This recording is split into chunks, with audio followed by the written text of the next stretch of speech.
Here. Hi, good evening. Hey, good evening. Let's just wait a couple of minutes. Hussein was joining the meeting, but I think I accidentally ended the meeting, so I don't know if he's gonna show up again. I'm gonna probably send a message. Oops, let's wait. Yes, let's hope.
Okay, hi again, Hussein. Sorry for that. I think I ended the meeting. No problem. Okay, guys, so please, if you're able to, don't forget to turn your cameras on before we start. Or when we start, that's okay. But what we're gonna be doing today is we're gonna continue with the listening section that we started last class, but we're gonna be moving on to the lectures. So remember that in the listening, you got two types of tasks, right? First, you will listen to some conversations, sorry, and you'll answer some questions about that. We've seen conversations inside campus about college life and students' problems. And now we're going to be looking at the other side, which is the lectures. So it's going to be a bit different because you will have some academic topics, maybe longer listenings, and the language they use is going to be a bit more, not formal, but not so casual as the conversations, you know? So let's talk about that. You will have 3 or 4, depending on how many tasks you get, with 6 questions each. So, okay, but first of all, anybody knows what a lecture is? Do you guys know? Like an essay, like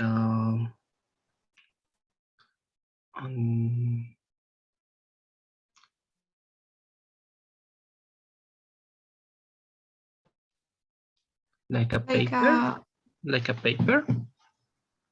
Paper. Okay. Well, not so much. A paper is usually written, you know, so you write a paper. But a lecture is spoken. So it's not the same. Okay, this is tricky because it looks like it was the word lectura in Spanish, right? But it's not. Lecture means, like, yeah, a lectura would be Like a a read. speech. Yeah. Lecture is basically here, a lecture is a class. So this is a college class that you will listen to. Yeah, I know it's kind of weird, but yeah. So you will have a college class. A college professor will be explaining a topic. Could be any academic topic on the hard sciences, on the soft ones, on humanities, maybe business, psychology, technology, environment, that kind of stuff. So yeah. Now let's look at the structure of the lecture. What exactly you will have in every part of the lecture. So at the beginning, of course, you will have a short intro. So it will be just the professor like giving some background information, some context about what the idea, what the topic would be. So if it's, I don't know, if it's the environment or if it's yeah, let's say it's pollution, then maybe they give a short definition on what pollution is, what it means, maybe a short example, like when we see pollution, something like that. Sometimes the professor will ask some questions as well. That's what you will have in the intro, which lasts like approximately 30 seconds. And then is where you get to the tough part, because the professor will break down that topic into many subtopics. So that's what I cannot tell you. I cannot say, what exactly you will be seeing there. It could be anything you can think of. So there are many styles of lectures. For example, it could be theory and evidence.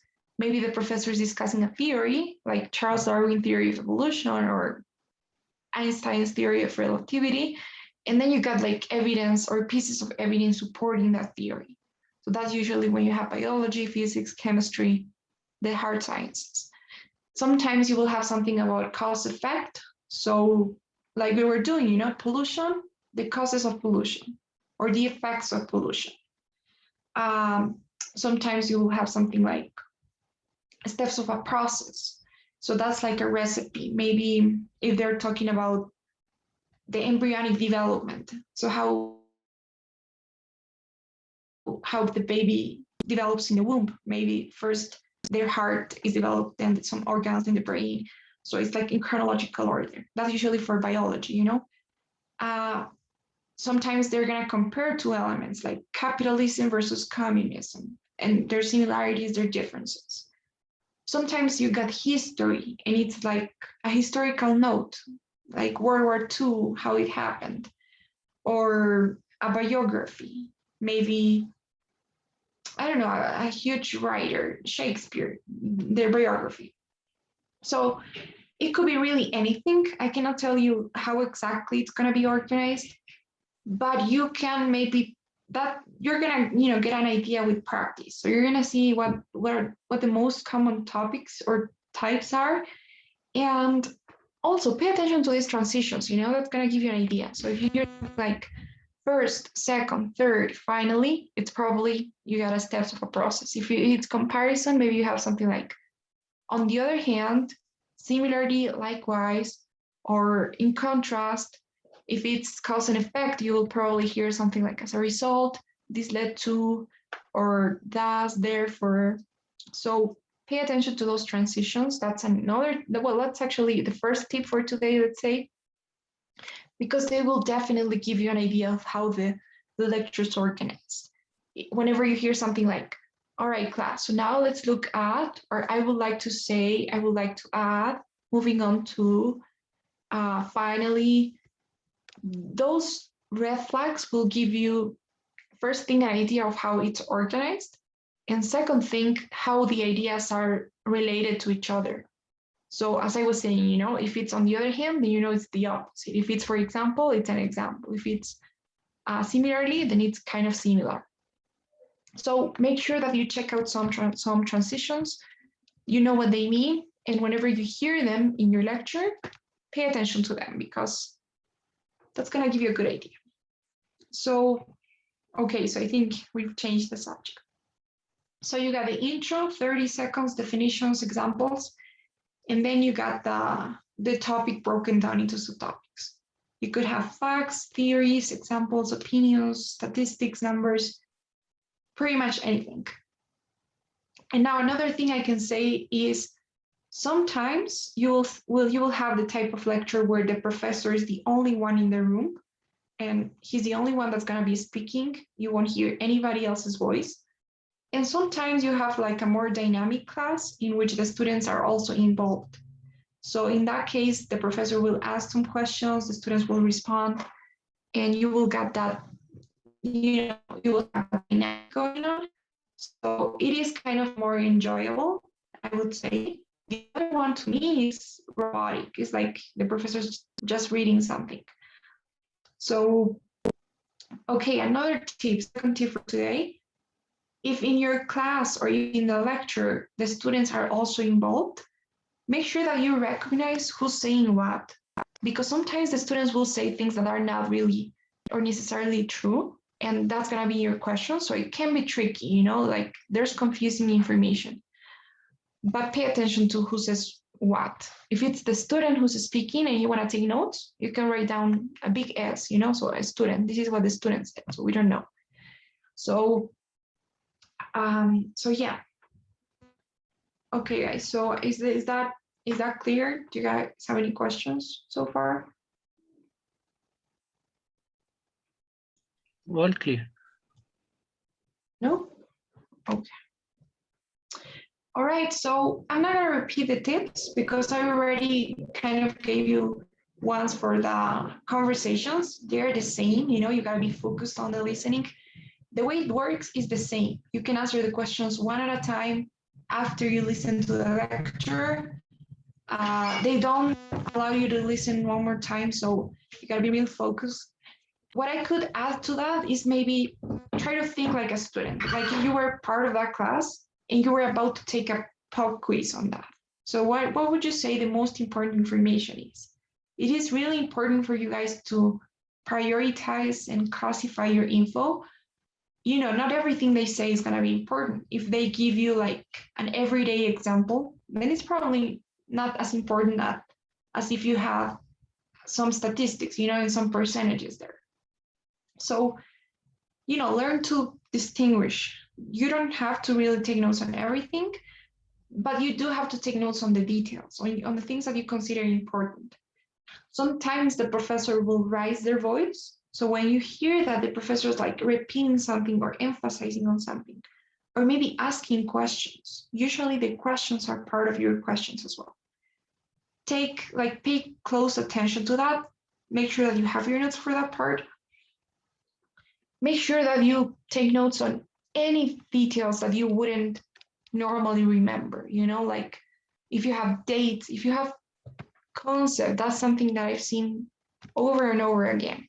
So what is this? Or if you have something like, so what is pollution? Or what is, I don't know, this, what is, I don't know, again, what is a shoe? Okay, something. But whenever you have a definition, something like this is known as, or this is called, take notes on that. If you have names, dates, numbers, anything such will be important. And that is due to the fact that most of the questions will be detailed. So out of the 6 questions, I bet that you will have at least 3 or 4 detailed questions.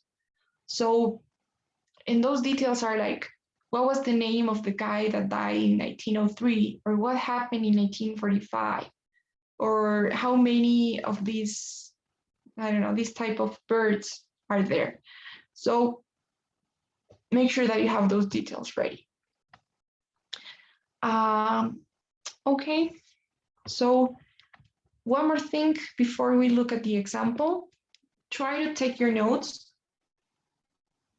in an organized way, in a visual way, so that you can visualize everything that you have in there. So make use of anything you can use to help you. So for example, if it's a historical note or a biography, you can maybe draw a timeline, and you're gonna go like, okay, in 1984, this person was born. 10 years later, in 2004, his mom died, and like, I don't know, in 2010, this other thing happened. So when they ask you, you can just visualize where your answer is, and you go back and look at it. If you have something else like maybe cause and effect. So you have something like, okay, so pollution is caused by, I don't know, this first factor. So then you can do something like this, so you're drawing some arrows of this other factor here. And I don't know, at the same time, this is gonna cause this other thing. So make it visual and make it organized. Try not to go over one page. So yeah. In another thing, I promise this is the last thing before we look at the example. When you're taking notes, first thing you gotta practice. Practice is everything for note taking. So you can go online. You don't really have to look for TOEFL prep material. You can really listen to any type of article, obviously short, academic related. So you can go and look for a pep talk, or a conference, I don't know, something that's academic, even the news, and try to take notes, so that you can get used to it, to taking notes and listening and understanding at the same time, because you got to do the three things. It's like multitasking. So practice. And second thing, when you practice, make it by hand. So try not to take notes in your computer or type your notes. And if you could, then why not? You could also make it a bit more realistic by practicing like you would take notes in the actual test. So for example, if you guys are taking the home edition test, you may want to buy these transparent sheets in which you're going to be taking notes in a marker, a fine marker, and you can go and take notes there, so that you can practice how it's going to be in your test. Or if you're just taking it in a test center, then you just need a pen and a piece of paper, But practice taking notes. It is really important that you do that. So, okay, so I think that's it.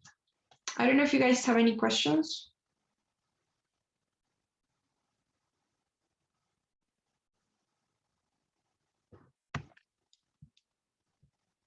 Do you?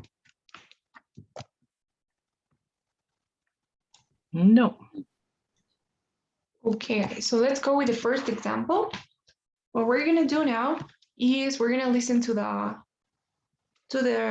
recording, to the audio, the lecture, and of course we'll be taking some notes. I am gonna be taking notes as too, but one thing I would like to do is, I would like you guys to take a picture of your notes after you're done with them and send it to the group, to the WhatsApp group, so that we can have a look at them maybe very quickly.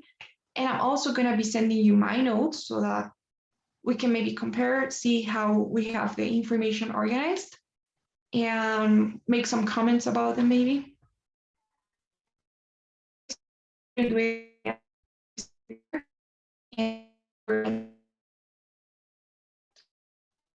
Okay. All right. So, okay. So you guys ready for me to play this? You have a piece of paper in hand? Yep. Okay, so here it goes.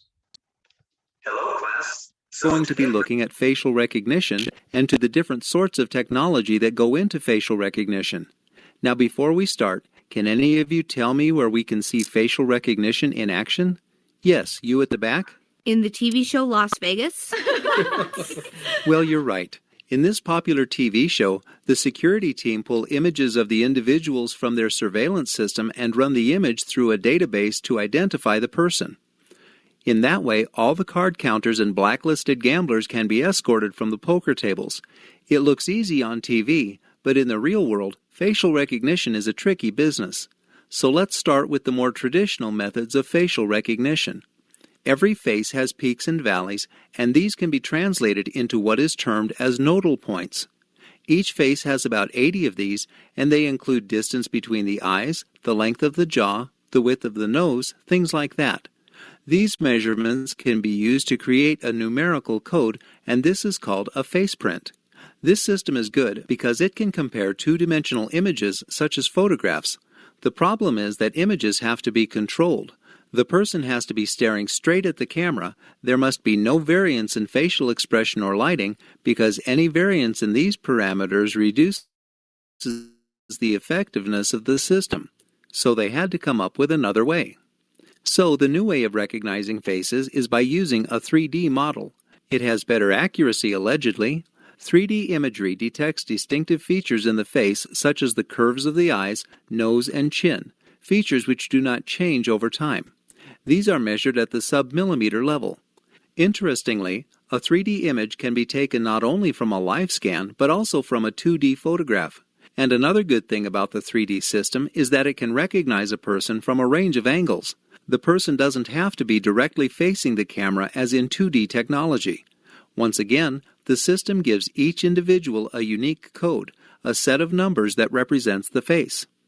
It's easy to match a 3D image to another 3D image if you already have a 3D image in your database. It's less easy to match 3D images to 2D images. But what they can do is pull certain measurements from the 3D image, such as the eye and so forth, and use this to convert the 3D image into a 2D image, and this image can be more easily compared to the 2D images in the database. But it's not just the measurements which can be used to recognize faces. There's also a new development called skin biometrics.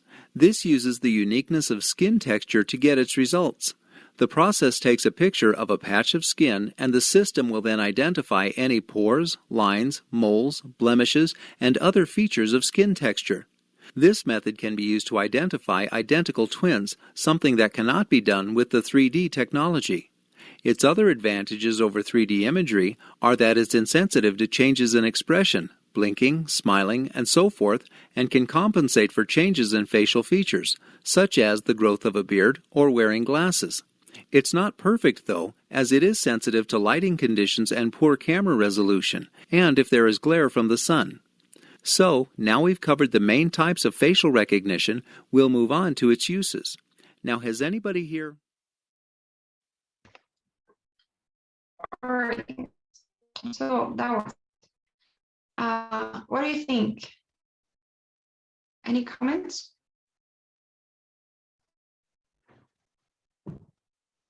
How would you say it was?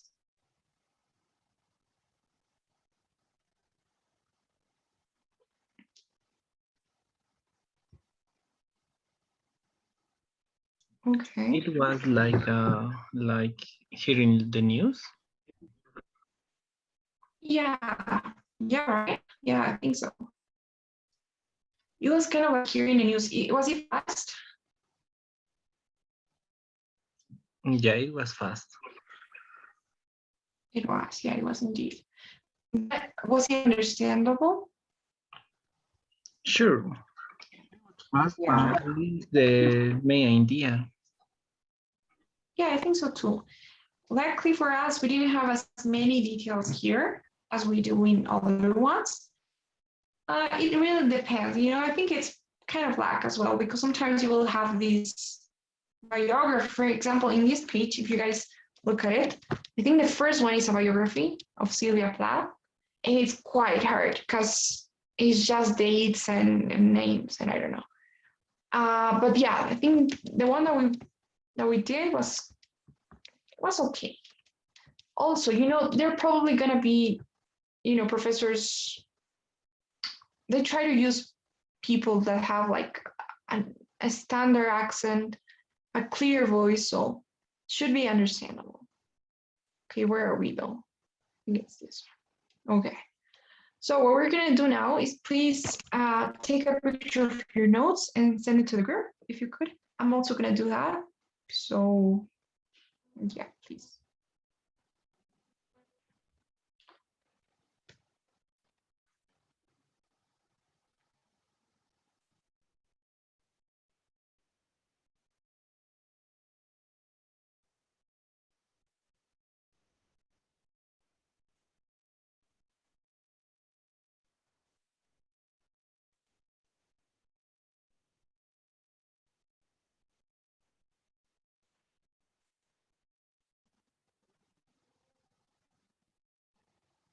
Okay, guys. So I'm not looking at your.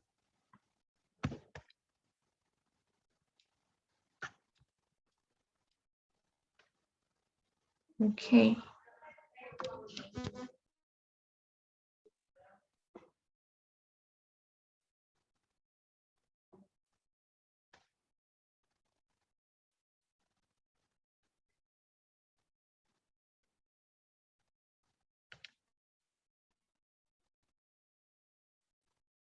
Okay, guys, so we'll be looking at dynamic. So before we have a look at your notes, I wanted to ask you, first thing, what was the lecture about? What was the main idea, the main topic? About the facial recognition. Okay, exactly, and that's also in the instructions, right? Facial recognition. Now, here's the question. What exactly do we see about facial recognition? So what about facial recognition? How does the professor, what information have we got? How does the professor organize that? How does the lecture go? First of all, with an example, then how it works, then the complex of the technology, the limits, and how it works, and also like a conclusion that is not perfect, and it depends of the text they use. Okay, all right. So I like what you're saying about the limitations and how it works and what it can do, but there's one thing missing. So Hussein, what would you add? Is there anything else we see here? What are the subtopics? Are there subtopics? Well, first of all, I think the opinion. First of all, he explained how it works. Then he explained 3D identification phases. I don't know how you express that. And he explains what's the difference 3D and 2D identifications. Okay, 3D, 2D, and there's one more, I think. Those are the types of technology, you know? So at the beginning, as Ever said, we have an example, an explanation on what it is and how it works. And then I think the subtopics are the three types of technology that we have of facial recognition. And Hussein mentioned two, the 2D and the 3D, but I think there's one more. There's one more model.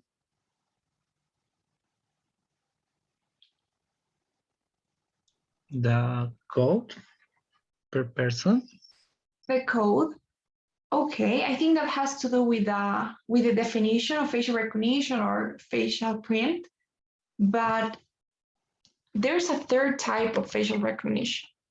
I think it was called skin biometric. So you got three types. In textures. Yeah, exactly. So it's about the texture of the skin. Yeah, perfect. So you got the 2D model, the 3D model, and the skin biometric model. And now I like what Ever said about the problems or the limitations of each one of them, and also the advantages, you know, because I think that's how it was. So you got the problems of the 2D and the advantages of the 2D. So the good things and the bad things about each one.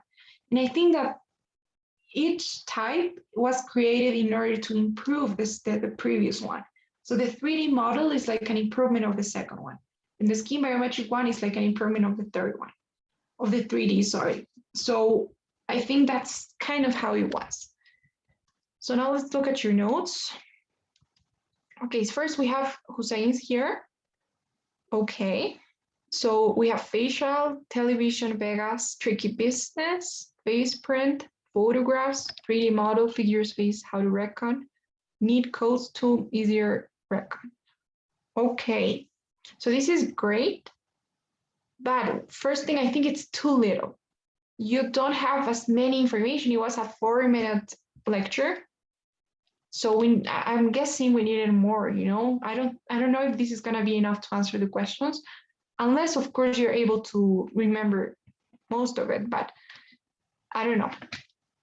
Sometimes you will get harder ones with more details and stuff. So it's better to take more notes. I would have liked to see how you took them by hand, you know, so to see how do you organize the info. So when you do that, when you type your notes, it's kind of harder to see that. So I'm not really seeing, you know, like the advantages of the 3D model or the disadvantages of the 2D one. So I would try to add more information. And for next time, Hussein, I would try to do it by hand as well. Okay. All right, now about this one. So we got, these are just bullet points. So facial recognition, Vegas, nodal points, face, expression, unique code. Okay, so that's actually really good. What I like about this is that you're just using the keywords. So you're not really trying to like write down everything. You could even abbreviate it more, you know, you don't really have to write full words even, but that's great. I would also maybe try to keep distinctions, you know, like categorize the information. So it's like it's not something flat, but it's like a hierarchy, you know? So there's something on the top, there's something, it goes from general to smaller. It always goes like that. So the general idea is facial recognition, the definition. Then you got the types. So you got type 1, type 2, type 3, and then the details for each type. So I would try to see that organization, maybe something that's highlighting the 3D model, 2D model, scheme bio, something like an asterisk or something, so that I know that distinction, you know? I like that you're using symbols or arrows to help you out, like 3D converting to 2D, I guess. Now, these are my notes, which are not at all perfect, but they don't have to be perfect as long as I get them and as long as it has enough information. So what I have here, of course, guys, you can do it differently. You can do it the way you want. You don't necessarily have to do it like this way. You could do something horizontal, and instead of doing the arrows and everything, you could just like highlight each type, you know? But well, I decided to do it this way. Like I have the general idea at the beginning, then the 3 types of technology. And I did this as I listened to it, you know, because they started something like, okay, so these technologies, this and this and that. And then you say, and we're going to be looking at the 3 types of technology that we have. So instantly, the first type, the second, the third. Okay, the 2D has these problems and these other good things. The 3D, these other things. So I try to kind of like, you know, these are the problems, the happy face, and these are the good things. The problems and the good things. So I just try to follow the same organization. And you will see that that's going to help you then answer the questions, because they're going to see something like, okay, so tell me what is an advantage of the skin biometric technology? So I'm just going to have to go here and say, okay, this is the advantage, you know? So we're going to see how to answer the questions. Okay. So let's try and answer them. Here's the first one. Okay, maybe Hussein, could you please read that question? Okay, where does the TV show Las Vegas take place? Okay. We have in a shopping mall, in a police department, in a casino, or in a crime lab. So what do you think?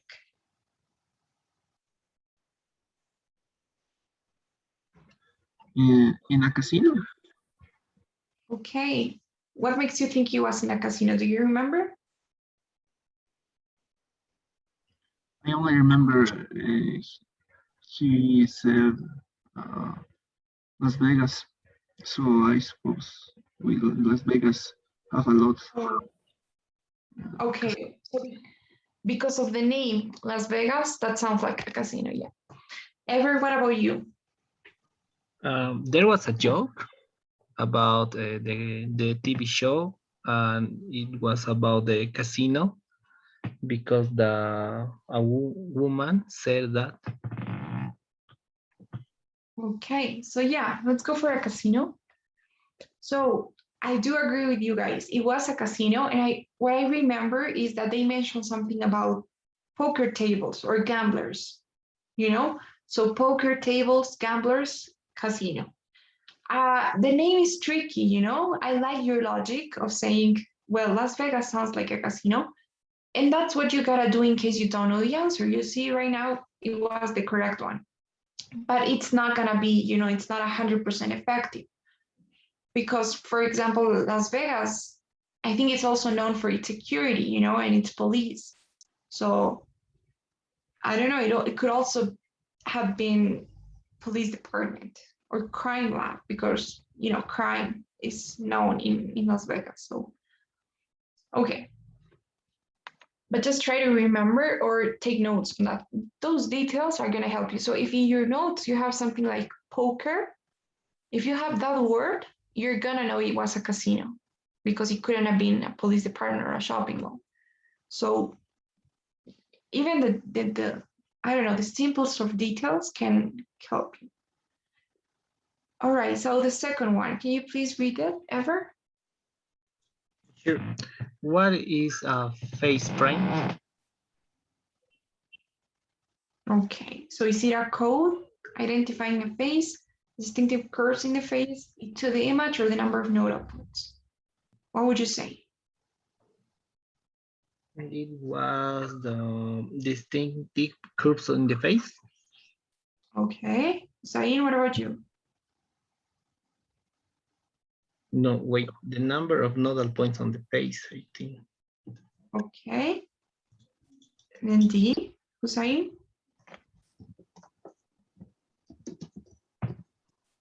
I'm not sure, but I choose A, a code which identifies a face. Okay, let's go with A. But it was a tricky one, I gotta admit. Ever's option D is not such a terrible one because it's really related. I think that the number of nodal points is translated into a code, and the code is the face print. So it's like saying what's a person, and you gotta say it's a human being, you know, but it's kind of hard. So the number of nodal points on the face is related to the face print. So it's a trick. A 2D image in the face, I mean, that's just a photograph, you know, or a picture or a drawing. And distinctive curves in the face, I don't know about that. It's just, you know, the shape of your face, but I wouldn't say it's a face print. A code, yeah, sounds good.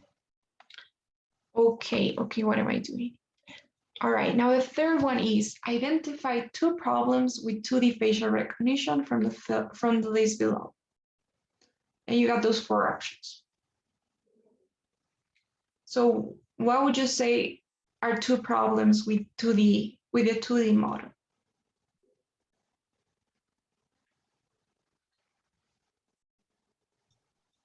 A, it's not effective if a picture is dark. Okay. And A and B, I think. let's face the camera. Okay, Hussein.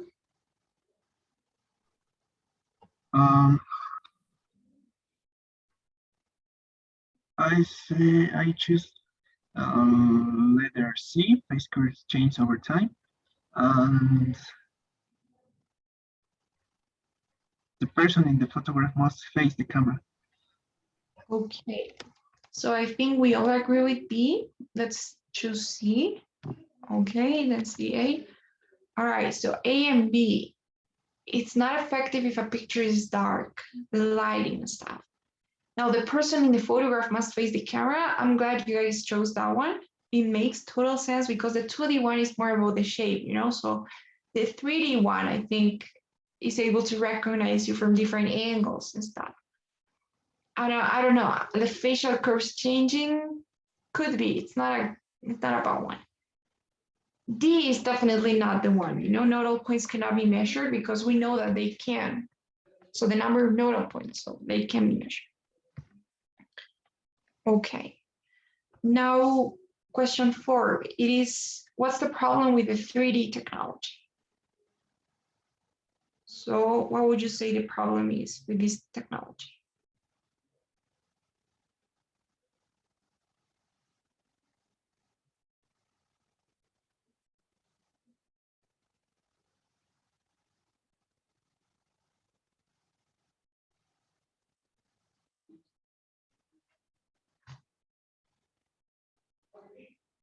Hussein, what's your take?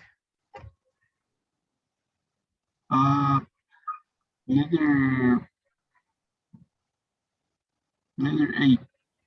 Okay, only when the individual is facing the camera. What about you, Ever?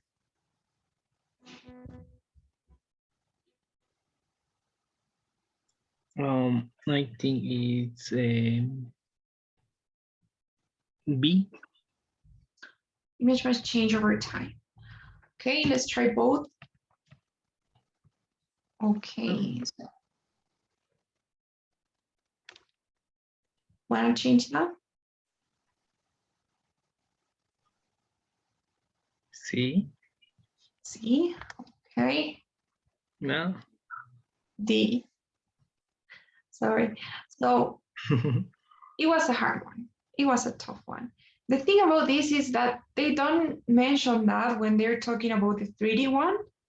They say something about distinguishing between identical twins when they were talking about the skin bio one. So they're like, the good thing about the skin biometric technology is that it can distinguish between identical twins, which is something that the 2D or that the 3D wasn't able to do. So it's like a quick reference to the other one. But that's why your notes are there, because you listen to that and you're like, okay, so the 3D couldn't do this, so I'm gonna write it for the 3D, no twins, or you can draw an X or a cross line, something like about A. Here's something else you guys can do. You can use the previous questions to help you answer the next ones. So for example, option A, it can only be used when the individual is directly facing the camera. To me, it doesn't make that much sense, because we know that that was a problem with the 2D one, right? That the person must be facing the camera. So if that was a problem with the 2D one, and if the 3D one is like an improvement, then it's not supposed to have the same problem, it's supposed to be solving that problem. So it couldn't be A. So yeah, they talk about matching 3D to 2D or 2D to 3D, I don't remember. But yeah, so it's just about keeping that list, Okay. Now the fifth one is, which two elements below can be measured by the skin biometric technology? The curve of someone's chin, the texture of your skin, the existence of lines on the face, or the distance between the eyes?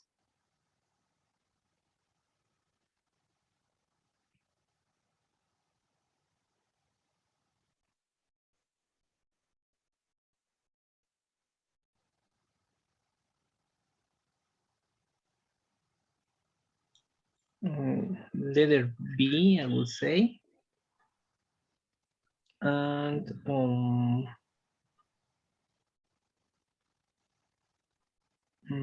A. Okay, Zain? I choose B2 and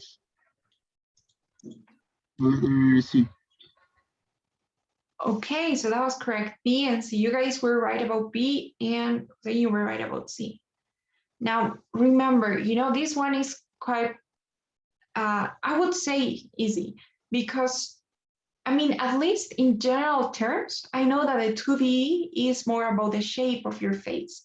So the curve of your chin and the distance between your eyes, that has a lot to do with the shape of your face, your nose and that kind of stuff. And that goes for the 2D one. It's about the shape. Now the 3D technology is about angle. So it's not only, it not only judges your, like, the shape or the angle of your face, but it can actually recognize you from different angles. So if you move, if you're not facing directly at the camera, then the 3D is going to be able to recognize you. Now the skin biometric technology, as the name suggests, is more about the skin. So it has to do B, the texture of your skin. And the lines on your face is also related to the skin, So at least in general terms, you should be able to have an idea of what they are about, So yeah, B and C, the texture of your skin and the existence of lines on the face. All of the options are gonna sound familiar. A and D, they are mentioned. I'm sure they ring a bell, but they are not mentioned for the skin biometric technology. They are mentioned for the 2D technology. So that's why, again, having your notes organized will help you, because what if in your notes you have the curve of someone's chin? If you take notes like something like this, Okay, where is it? Sorry. So I think it's too zoomy. So if your notes are just like without any kind of category, and if you have something like distinctive curves or the I don't know, the distance between the eyes, you're not going to know what that belongs to. You know, you're going to be, well, but that's for the 3D model, the 2D, the scheme bio. So you're going to be just as lost as if you didn't have any notes. So that's why having different categories, having the visual will help. You know what I mean? So it is important. Okay, and here we are with the last one. Which of these phases will the skin biometric system be unable to identify? So what are your thoughts?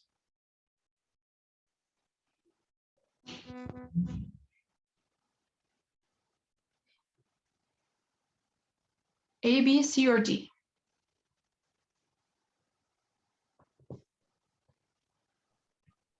A and D. Okay, but we just need one. So, A.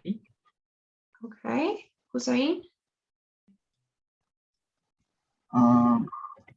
If we refer unable, I think it's A. Yes. Okay, so I feel the same way. I also believe it's A. And yeah, it was A. Again, you know, skin, use the previous question. It's about the texture lines. So in which of these phases aren't you able to look at the lines or the texture of the skin? And that's it, right? Even though you have glasses in the C, in the D one, sorry, you still appreciate the skin, don't you? So I'm guessing it's A. Okay, guys. So as you can see, most of the questions are about that, you know? So what does the skin bio is unable to do? What are the things that the skin bio can do? What are the problems with the 3D? The problems with the 2D? And this is the intro, concept, example. So obviously you're not going to have the same thing for each lecture, like types and examples or advantages and disadvantages, but understanding how it was and taking notes in that order will help you be faster when answering the questions and obviously increase your chances of getting them right. So yeah, guys, practice note taking. That's it. Okay. Do you guys have any questions or any comments about what we've done today?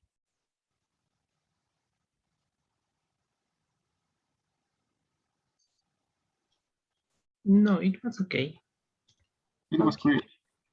All right. So then I'll start today's daily summary. And once you're done with that, you can go. I'll see you all next week in next class.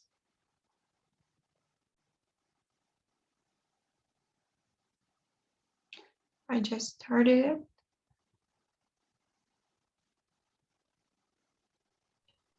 Okay, thank you. Bye. Bye, take care.